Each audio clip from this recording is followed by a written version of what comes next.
Lucas.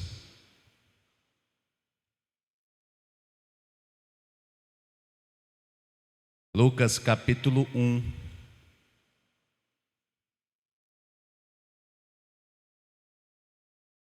Nós estaremos no mês de julho intercalando Efésios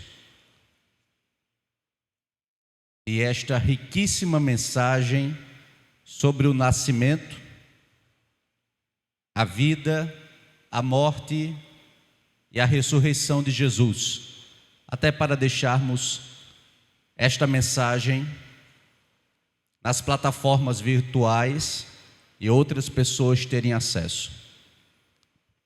E hoje nós estaremos falando sobre o nascimento de Jesus. Eu queria que você acompanhasse comigo Lucas 1, 26 ao 37. Vamos ler. No 6º mês foi o anjo Gabriel enviado da parte de Deus para uma cidade da Galileia, chamada Nazaré, a uma virgem desposada com certo homem da casa de Davi, cujo nome era José. A virgem chamava-se Maria. E entrando o anjo aonde ela estava, disse: Alegra-te muito, favorecida, o Senhor é contigo. Ela, porém, ao ouvir esta palavra, perturbou-se muito e pôs-se a pensar no que significaria esta saudação. Mas o anjo lhe disse: Maria, não temas, porque achaste graça diante de Deus. Eis que conceberás e darás à luz um filho, a quem chamarás pelo nome de Jesus. Este será grande e será chamado Filho do Altíssimo. Deus, o Senhor, lhe dará o trono de Davi, seu pai. Ele reinará para sempre sobre a casa de Jacó, e o seu reinado não terá fim. Então disse Maria ao anjo: Como será isto, pois não tenho relação com homem algum? Respondeu-lhe o anjo: Descerá sobre ti o Espírito Santo, e o poder do Altíssimo te envolverá com a sua sombra.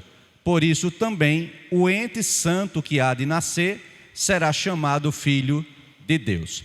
Isabel, tua parenta, igualmente concebeu um filho na sua velhice, sendo este já o 6º mês para aquela que diziam ser estéril, porque para Deus não haverá impossíveis em todas as suas promessas.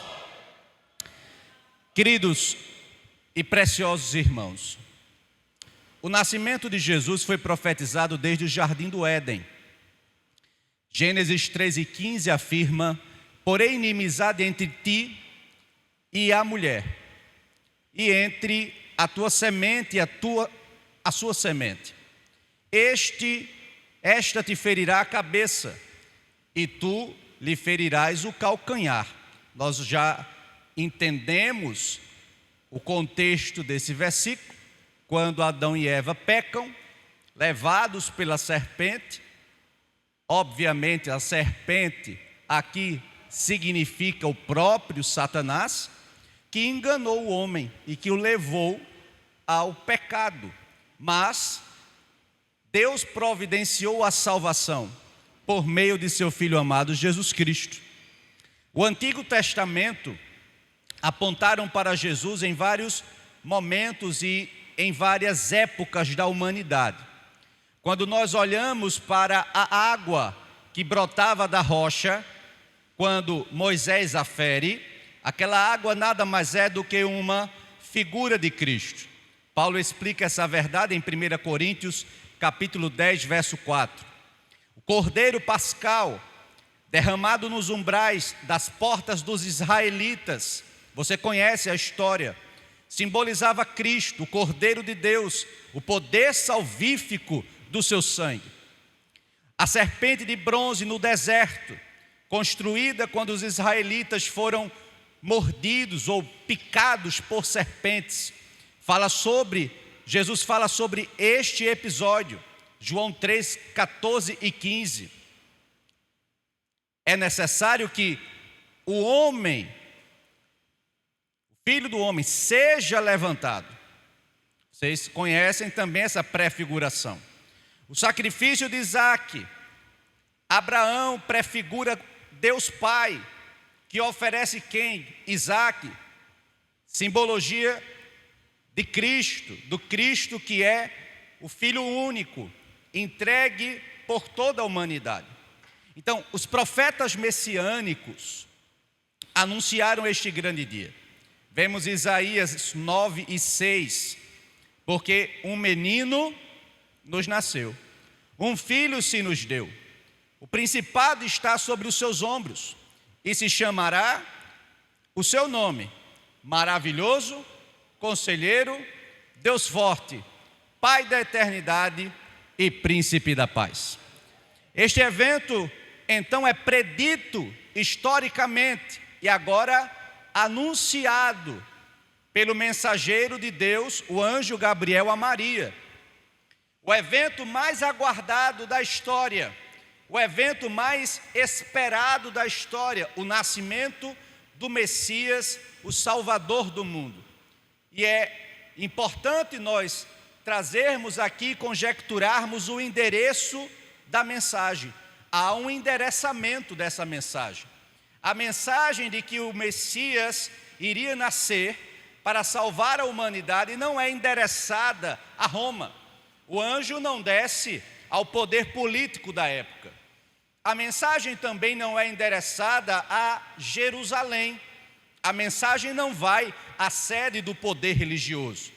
A mensagem também não é direcionada aos poderosos da época. A mensagem, o anjo Gabriel é enviado a uma menina pobre em uma cidade pequena e humilde chamada Nazaré, a uma virgem chamada Maria. Então Deus não trabalha, é importante que entendamos isso, da forma e na organização logística humana. Deus trabalha a partir da sua ação sobrenatural e perfeita. Graças a Deus por isso. O trabalho do anjo Gabriel é variado e eu queria que você acompanhasse comigo.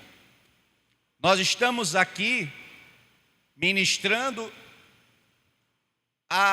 o nascimento de Jesus, o nascimento do Messias, mas há várias entrelinhas importantes nessa mensagem para que nós possamos aplicar em nosso coração. A primeira dela é que a fé produz o impossível. A fé produz o impossível. O trabalho do anjo Gabriel, veja, é variado. Ele visita primeiramente um homem idoso, um sacerdote, chamado Zacarias. Zacarias, até aquele momento da sua vida, e sua esposa Isabel, tida por estéril, não tinha tido filhos até aquele presente momento.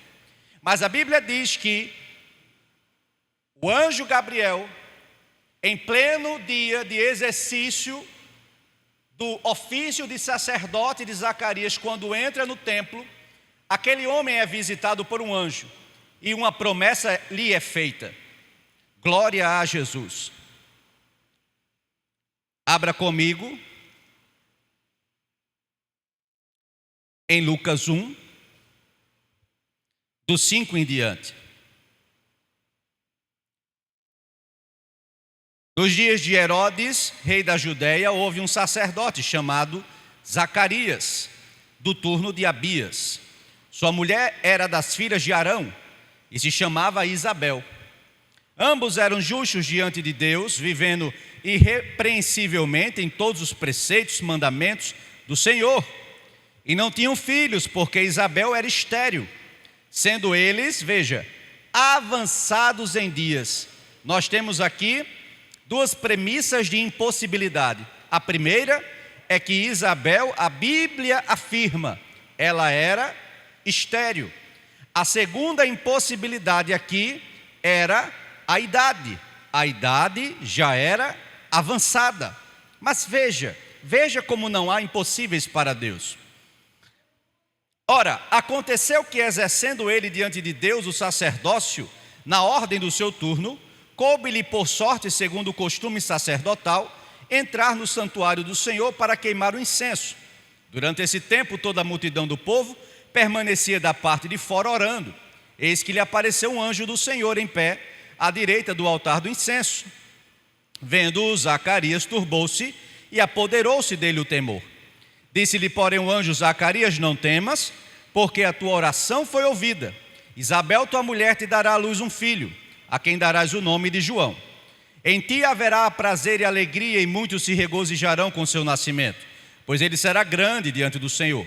Não beberá vinho, nem bebida forte, será cheio do Espírito Santo, já desde o ventre materno, e converterá muitos dos filhos de Israel ao Senhor seu Deus. Irá diante do Senhor no espírito e no poder de Elias, para converter o coração dos pais aos filhos, converter os desobedientes à prudência dos justos, habilitar para o Senhor um povo preparado. Então pergunta Zacarias ao anjo: como saberei isto? Pois eu sou velho, minha mulher avançada em dias. Veja que, por vezes, a nossa visão medíocre, a nossa visão limitada e pequena, não consegue enxergar o que Deus está falando conosco, porque para nós, o impossível que Deus realiza, por vezes, para nossa compreensão humana, é tida por limitada. Nós limitamos a mão de Deus, nós limitamos o poder de Deus. Mas, acompanhe comigo, essa é a resposta de Zacarias. Respondeu-lhe o anjo: eu sou Gabriel, que assisto diante de Deus, fui enviado para falar-te e trazer-te estas boas novas. Todavia, podia ter ficado calado, né, Zacarias? Mas todavia agora, porque falou demais, ficarás mudo, e não poderás falar até o dia em que estas palavras, estas coisas venham a realizar-se, porquanto não acreditaste nas minhas palavras, a quais a seu tempo se cumprirão. Então o trabalho do anjo Gabriel é variado, né? Ele visita Zacarias e, como já vimos na palavra introdutória, ele visita a jovem Maria. Ele desce, perceba, a um templo suntuoso, mas ele desce também a uma casa humilde, a casa da Maria. Ele perpassa por Jerusalém e Nazaré, destoantes em sua importância. Ele encontra incredulidade, veja, em Zacarias, mas ele encontra fé em Maria. Os pais de Jesus, quando tratamos, não é, nós já conhecemos os pais de Jesus, José e Maria. Mas quando nós tratamos acerca de Maria, nós somos tendenciosos a percorrer dois extremos que temos que ter cuidado. O primeiro extremo é que nós exaltamos ela acima de Jesus. Veja, Lucas 1,32. Essa era a promessa. A promessa não é sobre Maria, a promessa é sobre Jesus. Este será grande e será chamado Filho do Altíssimo. E o Senhor Deus lhe dará o trono de Davi, seu pai. Não tem a ver com Maria, tem a ver com Jesus. Do outro extremo, nós ignoramos ela completamente e não damos a consideração e o respeito que ela merece. Mas veja como a Bíblia vai falar dessa mulher. Lucas 1,48. Pois atentou para a humildade da sua serva. De agora em diante, veja, todas as gerações me chamarão bem-aventurada. Bem-aventurada significa mais do que feliz. Então, Maria é uma serva do Senhor. Maria é a mãe escolhida para gerar o Filho de Deus. Agora, nós não podemos a saudar como alguns a saudam, como Ave Maria cheia de graça, não é? Quem veio da igreja católica apostólica romana, não é? Tinha essa saudação na sua boca: Ave Maria, cheia de graça. Mas nós não rogamos a Maria, nós não rogamos a Pedro, nós não rogamos a nenhum santo, nós rogamos ao Santo dos Santos, Jesus de Nazaré. Quem era Maria e José? Maria e José eram pertencentes à tribo de Judá, descendentes de Davi. A Bíblia em Isaías capítulo 7, versículo 14, a trata como uma virgem. Era uma virgem quem traria à luz o Filho de Deus, como de fato ocorreu. Noiva do carpinteiro José, está lá em Mateus capítulo 13 e 55. E era pobre, tanto ela quanto seu esposo, está lá em Lucas 2, 24. Viviam uma vida muito simplista, uma vida muito humilde. Eram dois, um casal de noivos ali prestes a casar, mas, como a gente diz aqui, sem um tostão, sem um centavo, não tinham dinheiro. E as promessas que Gabriel destaca no anúncio que ele faz acerca de Jesus, cabe-nos destacar aqui. Primeiro, Jesus será o Messias. Gabriel declara tanto a humanidade quanto a divindade de Jesus. É importante você entender que Jesus era 100% homem e 100% Deus. Como filho de Maria, humano. Como filho do Altíssimo, seria o filho de Deus e Deus. O profeta Isaías corrobora com esta afirmação quando ele pronuncia Isaías 9:6. Porque um menino nos nasceu. É a humanidade de Jesus. Um menino nos nasceu. Fala da gestação, não é? Um filho se nos deu. Aqui fala da divindade, não da humanidade. Por quê? Porque, como está escrito, Deus deu o seu único filho, o seu unigênito filho, para que todo aquele que nele cresce não morresse, mas tivesse a vida eterna. Deus entrega o seu filho para a humanidade, para que ninguém se perca, conforme aqueles que creem em Jesus, o seu filho. Então a grandeza, a ênfase aqui é sobre a grandeza do filho, não sobre a grandeza da mãe. Jesus vem ao mundo para salvá-lo, mas também para cumprir as promessas que Deus havia feito aos patriarcas de Israel. Veja o que diz em Gálatas 3:16. Ora, as promessas foram feitas a Abraão e a sua descendência. Não diz e as descendências, como falando de muitas, mas como de uma só. E a tua descendência, que é Cristo.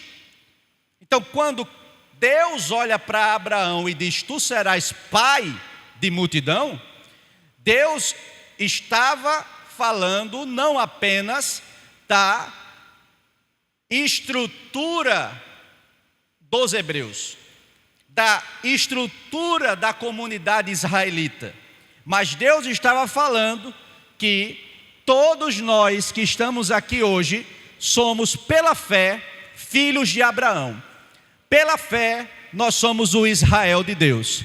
Pela fé, nós somos os salvos na pessoa de Jesus Cristo. Aleluia! É por isso que Deus lhe escolheu, quando nós pregamos aqui, Deus lhe escolheu desde a eternidade. Desde o ventre da sua mãe, Deus lhe escolheu. E o nascimento é um fator aqui de milagre. Maria, ela crê na promessa, mas ela não expressa sua incompreensão acerca de como ocorreria. Ela fala ao anjo, não é? Ela traz essa expressividade de sua incompreensão humana acerca de como isto vai acontecer. Por quê? Porque eu sou virgem. Lucas 1,34. Então, o anjo Gabriel a explica. Será um milagre. Uma obra do Espírito Santo de Deus. José, seu noivo, não será o pai da criança.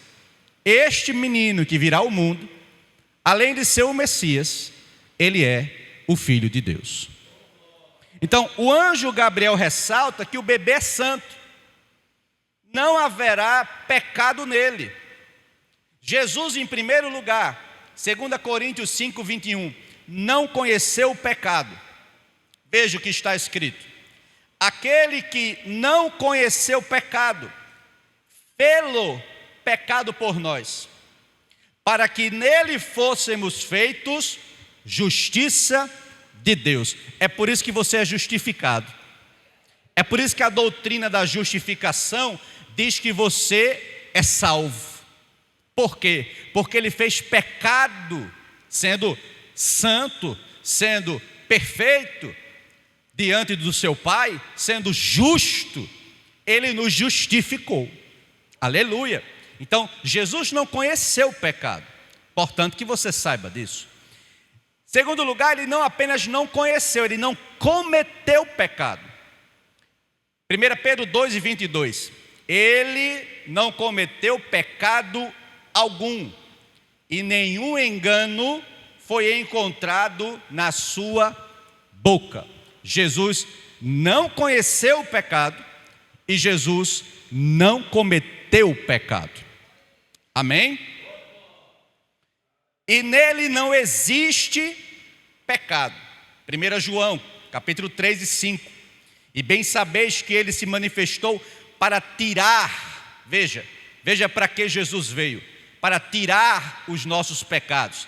E nele não há pecado. Teve seu corpo, quarto lugar, preparado pelo Espírito Santo.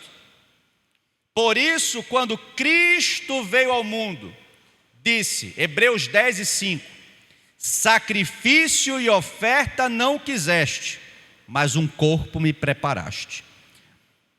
Ou seja, os sacrifícios do Antigo Testamento agora eram substituídos pelo corpo de Jesus Cristo, o sacrifício maior que já existiu pelas nossas vidas. E eu quero caminhar com você. Vamos caminhar para o Deus do impossível. O anjo terminou a mensagem dando a Maria uma palavra de encorajamento. Sua parenta, idosa, não é? Isabel, estava grávida. Ora, é claro que Maria sabe que, além de idosa, Isabel é estéril. Então o anjo está encorajando Maria e está dizendo, olha Maria, não te preocupas, porque para Deus não há impossíveis. Da forma que aconteceu com Isabel, tua parenta, ocorrerá contigo também, descansa o teu coração. Deus deu uma palavra semelhante a Abraão, quando anunciou o nascimento de Isaque, está em Gênesis 18, 14. Veja o que está escrito. Haveria coisa alguma difícil ao Senhor? Ao tempo determinado, tornarei a ti por este tempo de vida. E Sara, você conhece a história de Sara, estéril, como Isabel também já avançada de dias, não é? Idosa, mas Sara teve Isaque. Por que Sara teve Isaque? Porque para Deus não há impossíveis. Então na Bíblia nós encontramos testemunhos de homens que reafirmam o Deus do impossível. Homens que reafirmam que Deus pode fazer qualquer coisa. Veja a vida de Jó. Jó, depois de tanta tribulação, de tanta dor, de tanta perda, Jó, depois de ter praticamente sido réu em frente a 3 juízes, 3 amigos, que amigos como os amigos de Jó, eu quero longe de mim. Não sei você, Mas amigo como aquele ali, misericórdia. Mas depois de tudo que Jó passou, Jó 42:2, bem sei que tudo podes. Tudo podes. Jó está falando de impossíveis, tudo podes. Nenhum dos teus pensamentos, veja, não é ação, é pensamento. Nenhum dos teus pensamentos, Deus, pode ser impedido. Veja também Jeremias, profeta sofredor, profeta conhecido como profeta chorão, capítulo 32:17. Ó Senhor meu Deus, com o teu grande poder e com a tua força, fizeste o céu e a terra. Aí ele termina o verso: nada é impossível para ti. Veja o próprio Jesus declarando em Mateus 19:26. Para o homem é impossível, mas para Deus todas as coisas são possíveis. Então, compreenda, nenhuma palavra de Deus é desprovida de poder. Deus realiza tanto querer como efetuar. Deus realiza seus propósitos quando, onde, com quem quiser. Não há nada demasiadamente impossível para o nosso Deus, e é por isso que o salmista afirma, Salmo 33, verso 9: pois ele falou e tudo se fez. Disse Deus, haja luz. Ele é o Criador, com sua boca ele traz a existência. Pois ele falou e tudo se fez. Ele ordenou e tudo passou a existir. Aleluia! Então, a resposta agora então de Maria, percebendo que o Deus do impossível estava a trabalhar sobre a vida dela, foi entregar-se a Deus como serva submissa. Experimentou a graça do Senhor e creu na palavra de Deus. Então ela afirma, Lucas 1:38, disse então Maria: eis aqui a serva do Senhor, cumpra-se em mim segundo a tua palavra. E o anjo ausentou-se dela. Qual é o seu impossível? Qual é a sua incerteza? Quais suas preocupações nessa noite? O menino já nasceu. Essa é a notícia, a maior de todos os tempos. O menino já nasceu. Você o serve. Ele é o príncipe da paz. Ele é o alfa, ele é o ômega. Aleluia, ele é o consolador, ele é a estrela da manhã. Creia nesta noite, não há impossibilidades para o nosso Deus. Ele é o Deus do impossível. Caminhando ainda sobre os fatos que ocorreram após o nascimento de Jesus, nós lemos em Lucas 2, do 1 ao 5, acompanhe comigo. Naqueles dias foi publicado um decreto de César Augusto, convocando toda a população do império para recensear-se. Este, o primeiro recenseamento, foi feito quando Quirino era governador da Síria. Todos iam alistar-se, cada um à sua própria cidade. José também subiu da Galileia, da cidade de Nazaré, para a Judeia, a cidade de Davi, chamada Belém, por ser ele da casa e família de Davi, a fim de alistar-se com Maria, sua esposa, que estava grávida. Estando eles ali, aconteceu completarem-se-lhe os dias, e ela deu à luz o seu filho primogênito, enfaixou-o e o deitou numa manjedoura, porque não havia lugar para eles na hospedaria. A primeira informação que nós temos aqui é que no tempo de Jesus houve um recenseamento decretado por César Augusto. O recenseamento tem duas finalidades aqui. Primeiro, impor as contribuições. Ninguém está sendo chamado apenas para assinar a lista de presença. Eles estão sendo chamados para que o imperador saiba quanto de população existe para cobrar mais impostos. Isso é importante você entender. Segundo, descobrir daqueles que haviam subido para o recenseamento, quantos podiam cumprir o serviço militar obrigatório, porque já tinha naquela época. Então, José e Maria se deslocam para Belém, mas o Senhor estava no controle de tudo. Malaquias 5:2, veja, as promessas estão se cumprindo.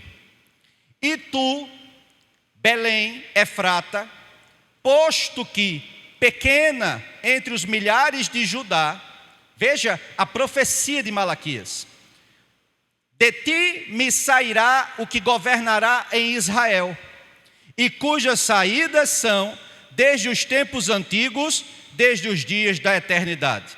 Malaquias já havia profetizado que Jesus nasceria em Belém. Os dias de Maria, no que concerne ao período gestacional, se cumpriram. Você acompanhou comigo agora. Versículos 6 e 7 do capítulo 2. A cidade de Belém estava abarrotada de peregrinos. Não havia pensões, não havia abrigos para acolher o casal nazareno. A disponibilidade encontrada foi uma manjedoura. Foi o único local que eles encontraram. A Bíblia afirma que Jesus nasce, Jesus é enfaixado em panos e encontra-se em um local onde os animais comiam. Vejam aonde o Salvador nasceu. Numa solidão, numa obscuridade, debaixo de pobreza, debaixo de rejeição. Com a manjedoura, Israel, o povo eleito de Deus, deu as boas-vindas ao Messias. E com a cruz, ela despediu-se dele de forma mais infame. Jesus vem ao mundo e é acolhido e abrigado numa manjedoura. E quando Jesus se despede do mundo, Jesus se despede numa cruz, tido por maldito, porque quem morria em cruz era tido por maldito.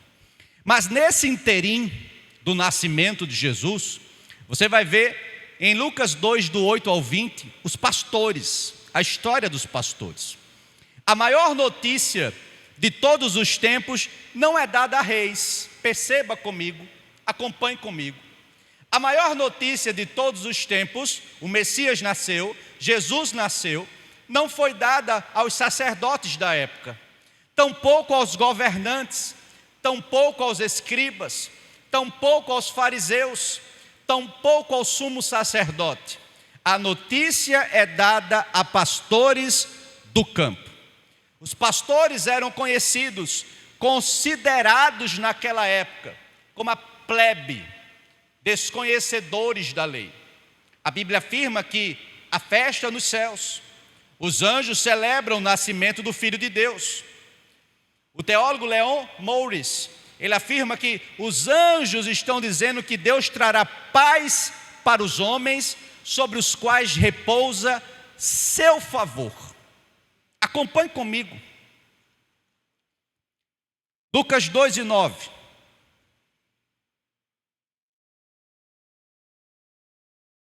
Lucas 2 e 8, perdão. Havia naquela mesma região pastores que viviam nos campos e guardavam o seu rebanho durante as vigílias da noite. E um anjo do Senhor desceu aonde eles estavam. E a glória do Senhor brilhou ao redor deles e ficaram tomados de grande temor.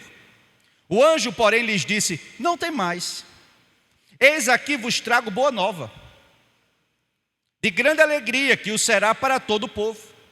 É que hoje vos nasceu, na cidade de Davi, o Salvador, que é Cristo, o Senhor. E isto vos será de sinal. Veja, encontrareis uma criança envolta em faixas e deitada na manjedoura. Subitamente, apareceu com um anjo. Você pode imaginar? Uma milícia,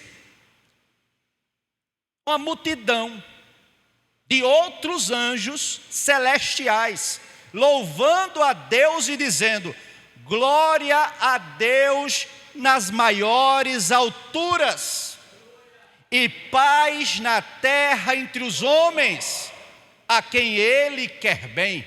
Que maravilha! Que cenário esplendoroso! Aleluia! Ausentando-se deles os anjos para o céu, diziam os pastores uns aos outros: vamos até Belém, vejamos os acontecimentos que o Senhor nos deu a conhecer.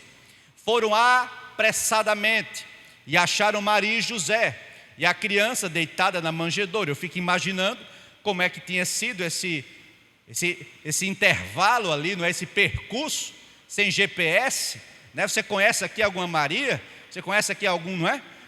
Onde é que nasceu o Messias? Como é que eles foram ali no caminho para achar a manjedoura, a bendita manjedoura, o bendito casal e o bendito menino? Mas Deus os guiou e eles acharam. Glória a Deus. Vendo, divulgaram o que lhes tinha sido dito a respeito deste menino. Todos os que ouviram se admiraram das coisas referidas pelos pastores. Maria, porém, guardava todas estas palavras, meditando-as no coração. Voltaram então os pastores, glorificando e louvando a Deus por tudo o que tinham ouvido e visto, como lhes fora anunciado. Então, eu destaco aqui 6 marcos na vida dos pastores. O primeiro marco é que eles viram a glória do Senhor brilhando ao redor deles. Capítulo 2, versículo 9. O segundo marco é que eles escutaram, vejam quão privilegiados esses pastores foram. Eles escutaram a mensagem do anjo, 2 e 11. Terceiro, eles ouviram o coro. Você imagina você estar num campo, você ser a plebe do povo, você ser o mais simples dos simples, humilde, e de repente o céu se rasgar, e não há mais estrelas no céu, há um coro de uma milícia celestial louvando a Deus. Você pode imaginar essa cena? Isso é um marco na vida desses homens. Quarto lugar, eles viram Jesus. Verso 16 e 17, quão privilegioso foi para eles ver o Messias. Quinto, divulgar o nascimento de Jesus. Eles são agora missionários, os primeiros missionários a anunciar que o Messias havia chegado. 2 e 17. 6, voltam glorificando e louvando a Deus por tudo que tinham visto. 2 e 20. 6 grandes marcos na vida desses pastores. Aí caminhamos para a circuncisão. Tendo em vista cumprir a lei, Jesus é então circuncidado ao 8º dia. Esse era o selo da aliança. Compreenda, Jesus nasceu sobre a lei. Você tem que entender isso. Tendo em vista resgatar os que estavam sobre a lei. Jesus, ele cumpriu a lei. A lei foi cumprida em Cristo. E Jesus nos resgatou da maldição da lei. Abra aí em Gálatas 3,13. Você é resgatado. Você é redimido. Gálatas 3,13. Veja que maravilha. Cristo nos resgatou. Veja, você é resgatado. E todo resgate requer preço. E o preço do seu resgate foi muito alto. Foi o preço de sangue. Esta é a mensagem que nós, enquanto povo de Deus e enquanto filhos de Deus, mais devemos nos alegrar nessa noite. Somente aquele que ainda não conheceu Cristo de verdade não entende a seriedade e a importância do que estamos pregando nessa noite. Esta é a sua maior conquista. A sua maior conquista não foi o seu carro novo, não. A sua maior conquista não é 30 anos de casamento, não. A sua maior conquista não é seu belíssimo trabalho, seu emprego, que no fim do mês lhe dá um contra-cheque gordo, não. A sua maior conquista, O que mais você nesta noite chuvosa, poucas pessoas aqui, mas você deve celebrar é que Cristo resgatou você do império das trevas. Você foi resgatado. E todo resgate requer um preço. E o preço foi alto. O preço não foi moedas de prata. O preço não foi 300 denários, como aquela mulher pagou por aquele vaso de alabastro. Não. O preço foi de sangue. Cristo derramou seu sangue por mim e por você. Por isso que aqui está Gálatas 3:13. Cristo nos resgatou da maldição da lei, fazendo-se, veja, Ele próprio maldição em nosso lugar. Sabe por quê? O apóstolo Paulo escreve à igreja da Galácia, referendando isso. Sabe o que o apóstolo Paulo está dizendo? Ele está dizendo o seguinte: Cristo nos resgatou da maldição da lei. O que Paulo está querendo dizer com isso? Que pela lei não teria salvação para você. Você entende? Pela lei você estava condenado. Mas Cristo te resgata de tudo que estava prescrito na lei. Por isso que agora não somos mais salvos por lei e nem por obras. Não teria sentido a morte de Cristo. A morte de Cristo vira a página da lei. Cristo cumpre a lei. Quem deveria morrer? Ora, eu e você. Mas Cristo morre numa morte substitutiva, numa morte vicária. Ele morre no meu e no seu lugar. E hoje não temos medo de declararmos: eu sou salvo na pessoa de Jesus, não por obras, mas por fé. Ele me salvou, eu vou morar na eternidade. Esta é a nossa maior conquista, que nos foi dada por Cristo Jesus. Diga amém.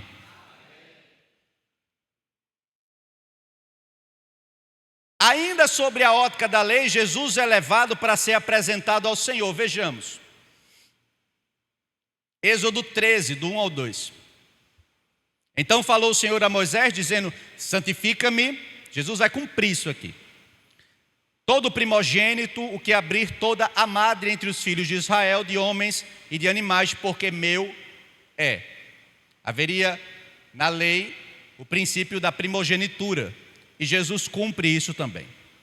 A oferta do sacrifício também é importante destacarmos. O que dizia a lei levítica? Após o nascimento de um filho, uma mulher ficaria impura durante os 7 dias até a circuncisão do menino no 8º dia. E que por mais 33 dias deveria manter-se afastada de todas as coisas sagradas. Maria cumpre, importante você entender isso, Maria cumpre esse rito. Em virtude da sua impureza, devia prestar sacrifício de um cordeiro e uma pomba, ou um pombo. A oferta de Maria e José, nós já introduzimos aqui, eles eram pobres. Eles não tinham como levar um cordeiro, não é? Eles não tinham recursos para isso. Então eles levam um pombo, não é? A oferta de Maria é a oferta dos pobres, né? Com a ausência de um cordeiro. Todavia ela carregava em seus braços o cordeiro de Deus. Mas para que Jesus nasceu, pastor? Estamos tratando sobre o nascimento de Jesus. Para que Jesus nasceu? Primeiro, repita comigo: trazer salvação ao mundo. Isaías 53:5. Mas ele foi ferido pelas nossas transgressões, moído pelas nossas iniquidades. O castigo que nos traz a paz estava sobre ele, e pelas suas pisaduras fomos sarados. Em primeiro lugar, Jesus veio para trazer salvação. Segundo, repita comigo, para revelar o caráter e o amor de Deus. João 3,16. Porque Deus amou o mundo de tal. Agora me diga aí. Diga aí o cumprimento do tal. Diga aí a métrica do tal. Não tem. Não existe. É infinito. Quando a Bíblia se refere e traz a expressão tal, referenciando ao amor de Deus, porque Deus amou ao mundo de tal, é porque não tinha como o autor expressar quantificamente, de forma quantitativa, o tamanho do amor de Deus por você. Então, quando ele está escrevendo, inspirado pelo Espírito Santo, ele coloca de tal maneira que deu o seu Filho unigênito, para que todo aquele que nele crê não pereça, mas tenha vida eterna. Você ganhou a eternidade. A eternidade é um presente para você. Deus livrou você da condenação do inferno. Você é filho e filha de Deus. Terceiro lugar, repita comigo, para estabelecer o reino de Deus. Primeiro lugar, trazer salvação ao mundo. Segundo lugar, para revelar o caráter e o amor de Deus. Terceiro lugar, para estabelecer o reino de Deus. Entenda, Jesus trouxe justiça, Jesus trouxe paz e Jesus trouxe redenção. Marcos 1,15, o tempo está cumprido, veja, e o reino de Deus está próximo. Arrependei-vos e crede no Evangelho. Você foi redimido pelo Evangelho. Você foi redimida pelo Evangelho. Isso é uma maravilha. Quarto lugar, repita comigo, para ser o mediador entre Deus e os homens. Pronto. 4 grandes prenúncios da vinda do Messias. Para salvar o mundo, para revelar o caráter e o amor de Deus à humanidade, para estabelecer o reino de Deus, trazendo justiça, trazendo paz, trazendo redenção, e para ser agora o mediador entre os homens e Deus. Jesus está trabalhando, reconciliando a humanidade com Deus por meio do seu sacrifício. E eu trago 2 versículos para amparar esta verdade. Isaías 53:6. O Senhor fez. Veja. O Senhor está falando aqui sobre Deus Pai. O Senhor fez cair sobre ele a iniquidade de todos nós. Agradou a Deus moê-lo. Era a vontade de Deus que Jesus morresse, pelo amor que ele sentia à humanidade. 1 Timóteo capítulo 2, 5 e 6. Porquanto há um só Deus e um só mediador entre Deus e os homens, Cristo Jesus, homem, o qual a si mesmo se deu em resgate por todos. A grande verdade é que não há Maomé, não há Buda, não há Padre Cícero, não há Maria, não há Exus que possam trazer salvação. Apenas Cristo é o nosso Salvador. Entenda algo nessa noite, por causa da morte de Cristo, não pelas suas obras, não pelo que você fez nessa semana de bom, não pelos seus méritos, não pelos seus diplomas teológicos, não pelo seu cargo na igreja, não porque você não falta à escola bíblica, não porque você está aqui todos os domingos, não por isso que você será salvo. Você é salvo pela graça, mediante a fé, em Cristo Jesus. Aleluia! Não há condenação sobre você. A dívida está paga. O débito cessou. Estamos debaixo de graça. Estamos debaixo de misericórdia. Não há meritocracia na vida do salvo. Agora, pastor, eu pequei, e agora? Olhe para esse precioso irmão e diga para ele: meu irmão, você pecou, arrependa-se. Arrependa-se. Corra para a cruz. O que é que eu encontro na cruz, pastor? Você encontra perdão. Você encontra salvação. Você encontra paz de espírito. Você encontra o seu Redentor pronto a lhe perdoar, porque Ele tem prazer em lhe perdoar. Você ouviu o que eu disse? Eu vou repetir para o seu coração gravar, porque o nosso coração é meio enganoso, não é? E já baixa de acusador, já baixa Satanás. Eu quero lhe dizer uma verdade nessa noite. Aleluia! Deus tem prazer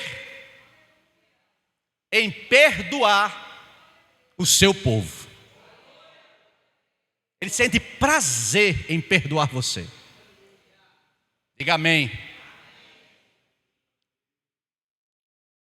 Eu quero,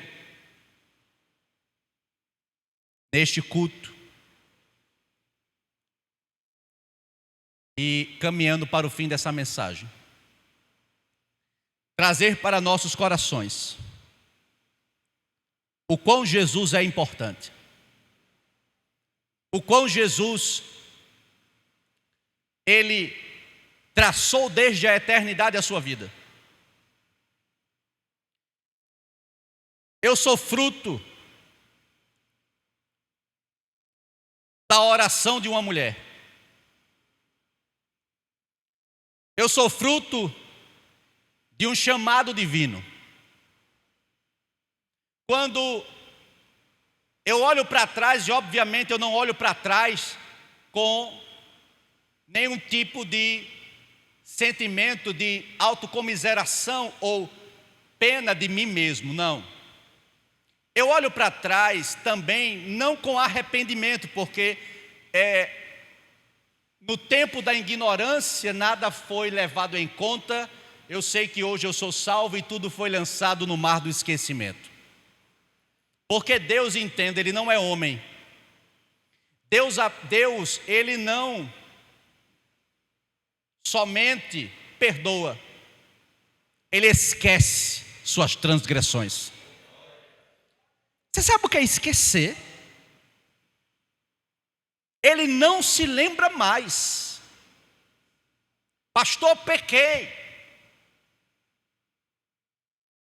E há uma diferença muito grande aqui entre pecado e iniquidade. É importante que você entenda. Porque pecado é um tropeço na vida do crente. É um acidente. Você entende? Todos nós pecamos. E todos nós temos um advogado comum, Cristo Jesus, que intercede por nós. Agora, eu peco uma vez, Jesus me perdoa. Passam-se 20 dias, eu peco novamente. Eu vou a Jesus, arrependido, genuinamente. Óbvio, Jesus vai me perdoar outra vez. Daqui a um mês, daqui a 30 dias, eu peco novamente no mesmo pecado. Mas, novamente, arrependido de coração, arrependido genuinamente, eu vou aos pés da cruz. Adivinha o que vai acontecer? Jesus vai me perdoar. E mais outra vez, e você me pergunta, pastor, para quando? Nunca. Nunca. nunca o perdão de Jesus vai deixar de existir para um coração quebrantado e contrito. Agora, pecar uma vez é acidente na vida do crente. Pecar com o mesmo pecado várias vezes chama-se iniquidade. Agora, o sangue do Cordeiro de Deus tem poder para perdoar tanto o teu pecado quanto a tua iniquidade. O que Deus está dizendo nesta noite, te advertindo, é: basta, é tempo de parar. Eu não sei para quem Deus está falando, mas Deus está dizendo, o Senhor está lhe comunicando diretamente ao seu coração: o tempo de parar chegou, basta. Porque perdão tem, agora a consequência também tem. Cuidado, cuidado, cuidado, porque a consequência pode se avolumar. A minha avó, já nos braços do Pai, foi redimida por esse Salvador. A minha avó, veja a importância do evangelismo, veja a importância de falarmos do amor de Deus. A minha avó dançava em terreiro de Umbanda, no Rio de Janeiro. A minha avó colocava cigarro aceso na boca e não sentia nada. A minha avó servia aos demônios naquele lugar. Mas uma noite, de volta para casa, no caminho de volta para casa, 3 jovens pararam aquela mulher numa praça e começaram a falar desse Messias, desse Jesus Redentor, desse Jesus que salva, cura, liberta e leva o homem para o céu. Parece que às vezes nós nos prendemos porque achamos que a mensagem que deva ser pregada é uma mensagem muito elaborada, não é? É uma mensagem muito fantástica. Uma palavra que parece mais um teste de oratória. Não, 3 jovens simples, pregando a mensagem simples, genuína do Evangelho. E aquela mulher foi abordada e foi evangelizada. Ela foi para casa, ela contava essa história sempre para nós. Minha avó tinha os olhos muito abertos, espiritualmente falando, até porque vivia em centro de Umbanda. E de madrugada uma luz raiou no seu quarto. Um anjo desceu e acordou ela: mulher, acorda, eu vim te trazer a verdade. Ela estava um pouco assustada, assombrada, mas disse: qual é a verdade? E o anjo disse: a verdade são as palavras que você escutou hoje no caminho de volta para a tua casa. É a verdade, é a verdade. Sumiu a visão. No outro dia, ela conta que acordou diferente. A mãe olhou para ela e disse: o que é que você tem, minha filha? Não sei, uma alegria que ela nunca tinha experimentado, uma alegria que ela nunca tinha vivenciado. Era Jesus habitando, era Jesus chamando, vocacionando, comissionando, trabalhando. Era o Espírito de Deus já convencendo ela do pecado. Aleluia. Era a alegria da salvação e ela não sabia. E o Espírito Santo começou a falar com ela. O Espírito Santo começou a dialogar com ela. Em uma semana, o dono do centro de Umbanda mandou chamar ela para os seus serviços, porque já fazia uma semana que ela não descia mais. Jesus tinha encontrado minha avó. E ela disse: eu vou. Pode dizer para ele para me esperar, eu estou chegando. Aquela mulher chegou no centro de Umbanda. Ela contou toda aquela história. Foi o seu primeiro evangelizado. Ela contou a história do anjo. Ela contou como Deus havia a visitado em seu quarto. Ela contou a história dos 3 moços na praça pregando o evangelho da salvação. E aquele homem, ele também foi tocado, porque a palavra de Deus tem poder. Aquele homem não só naquela semana tirou todos aqueles objetos de bruxaria do centro. Ela disse: meu filho, eu participei, eu ajudei ele a quebrar. Quebraram tudo foi quebrado. E com o tempo, para a glória de Deus, o que era terreiro virou igreja. Aquele homem se converteu. Aquele homem virou um santo homem de Deus. A minha avó, anos depois, veio para Paraíba. A minha avó ganhou toda a minha família para Cristo. Aí você diz assim: em qual tempo eu posso deixar um folheto evangelístico para alguém? Um folheto evangelístico pode transformar uma pessoa em uma grande missionária. 3 moços fizeram com que uma mulher se incendiasse, e esta mulher acesa incendiou toda a sua família. Eu sou fruto.